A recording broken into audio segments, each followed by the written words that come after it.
Golden Gate Lesson 13.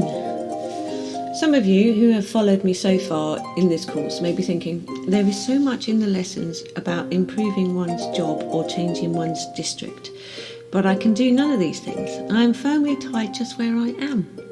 This lesson is especially for you. First of all, make sure that you're really tied. Do not hide behind it because you want security or because you fear changes or because you have not the initiative to set off on your own. I know of people who, at home with aged parents, have sighed for years, if only I had the freedom to do so and so.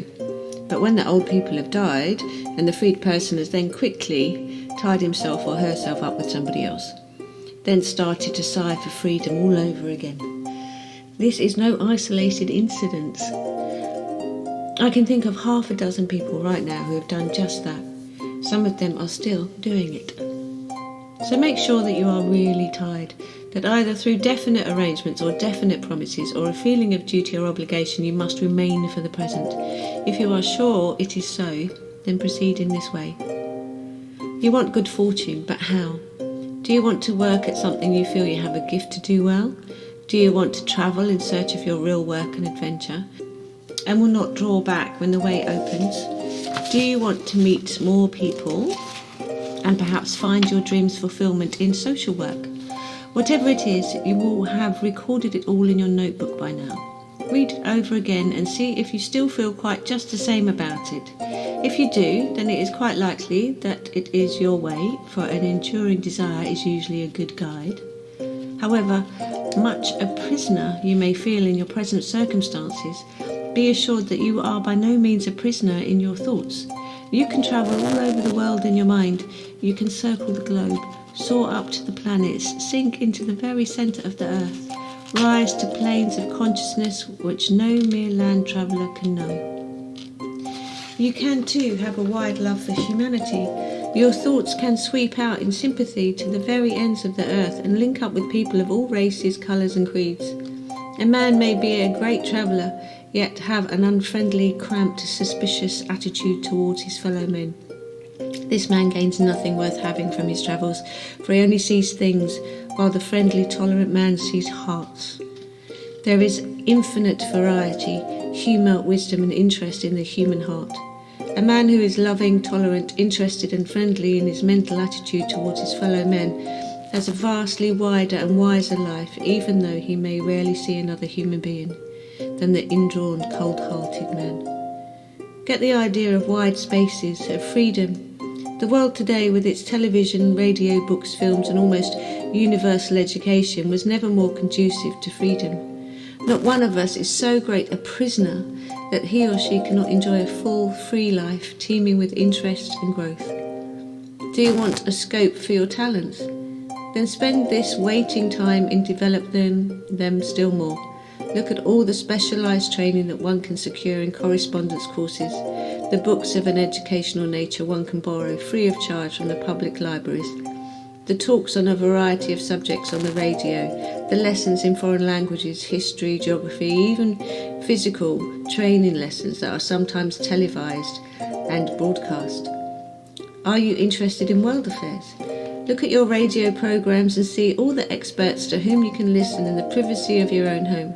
Then there are evening schools and lots of periodicals on every available subject which can be secured for a small outlay.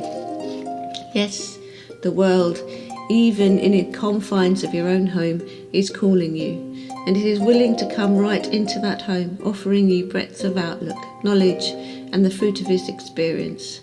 There is no need for any one of you to think that you can do nothing towards your good fortune now. You can use the time in reaching out and drawing all that you need in entirely changing every thought of despondency into hope, of doubt into assurance, of timidity into courage, of fear into faith, of boredom into treasure house of vital interests. Give yourself auto-suggestions, declaring that you will be all that you want and desire to be. Say to yourself, I will be courageous today, or I will be friendly today, or whatever it is that you wish to develop in yourself. Say it, mean it, and do it. If you live in the most inharmonious atmosphere, among people who are unsympathetic to you and oppose you, This need make no difference. All the making over can be done silently, and you will grow to such a degree of inward strength that no one will dare to try to dominate you again. Your present position is the result of your past thoughts up to this date. Think back and see.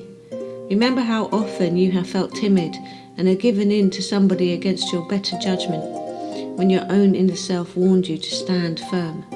Remember how often you have wished for something better for yourself, have thought that you were worthy of something better, and had gifts to use in a more interesting, freer life.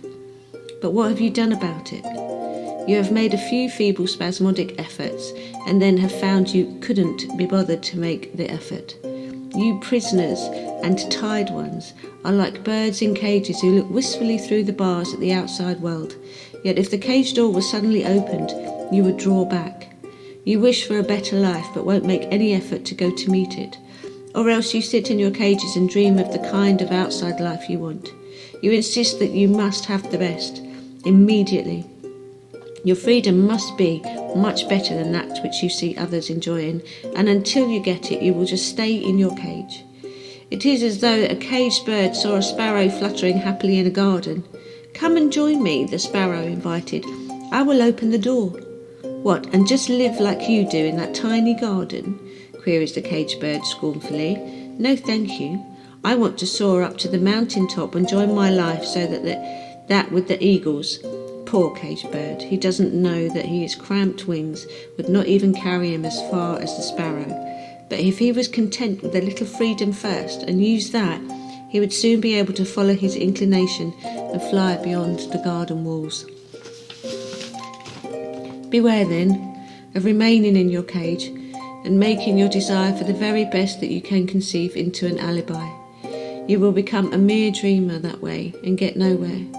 Prepare yourself now. Widen and broaden your outlook. Open your heart in friendly tolerance to all. Develop your talents. Transform your thinking. Then when the cage door opens, accept the freedom eagerly, however humble it may seem to you at first. Regard it as a jumping off place to better things. This lesson may seem to be only for those who are tied just now, but this is not really so. There is an abundance of material for all who are alert, whatever their circumstances. Particularly is this so regarding friendliness. Some people think that by not wishing anyone else harm, and by practicing thought building with power and concentration, they can win success without really feeling friendliness. But this is not so. Friendliness is absolutely essential to the man who wants true success. What is needed is a friendliness of the heart. 6 days each week of this lesson. Send out friendly thoughts to 5 people whom you know. Mention each by name and add, "May God bless you abundantly and bring you happiness and peace." Then for the 7th day, or at least one of the 7, go out with deliberate intention of having a friendly conversation with a stranger. There are countless ways you can do this. On a bus, in a queue, in a shop, in the street when an opportunity occurs, and so on. One day in each of these weeks, start a friendly conversation with a stranger. Returning to our theme of abundant supply, let me tell you about a thought-building method that I use sometimes. It is a form of exaggeration. All the time you will know that you are exaggerating, of course, but the method impresses your subconscious mind. Let us take an example. You may have sent away some work that you completed, artistic work perhaps that you have done as a freelance. You know that it will be accepted, but you wish to do is increase your orders for it to 10 a week. So you start to thought build for 100 orders a week. You picture yourself working at incredible speed, just like a speeded up film. You'll parcel up your product at about 20 times your usual pace. You see the postman racing to the postbox, collecting the mail, whipping it over his shoulder and racing off with it like lightning streak. You see the work delivered at the same crazy space, unwrapped, examined, orders pouring back to you like jet planes. Everything is exaggerated and speeded up. You'll probably smile as I do while thought building like this. It is based on the principle, aim at the sky and you hit the ceiling. And it really does help you to reach that ceiling. Adapt this for whatever supply you desire. It may become quite a favourite thought building method of yours. Remember, change your thoughts and you change your circumstances.